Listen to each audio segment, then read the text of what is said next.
More than 1,000 people were detained in protest at Putin's declaration of partial mobilization in Russia. Russian human rights organization OVD Info reported that a total of 1,300 people were detained. It was stated that the most detentions were in the cities of St. Petersburg and Moscow. A large number of people were also detained in Irkutsk, other Siberian cities, and Ekaterinburg. After Putin's statement, it is seen that one-way flights from Russia to other countries are also rapidly running out. The prices of plane tickets to destinations such as Istanbul and Yerevan skyrocketed. Images showing long queues at the country's borders are shared. Putin announced a partial mobilization yesterday, ordering the immediate recall of 300,000 reservists for the Ukraine war. The Russian leader said he would use every means at his disposal to protect Russian regions. The day before this announcement, the people of the regions occupied by Russia in Ukraine demanded a referendum to join Russia. The Moscow prosecutor's office announced on Wednesday that those who call for and participate in protests online could face up to 15 years in prison.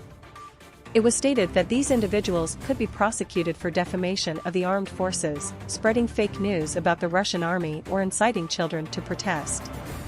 Due to Russia's strict rules about spreading disinformation about the Ukraine war, there have not been many anti-war protests in the country to date. But the anti-war group Vesna made a large-scale call in the country after Putin's statement. The group, which followed the protests, stated that there were many detentions in the posts they made on their Telegram account.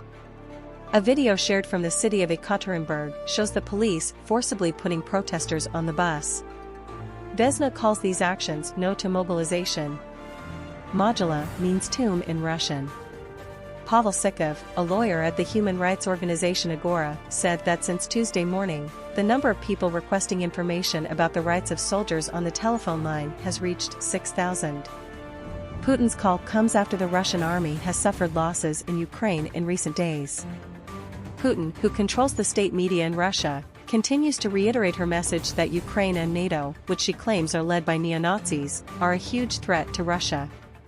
Putin argues that people living in the areas occupied by Russia in Ukraine do not want to be ruled by neo-Nazis.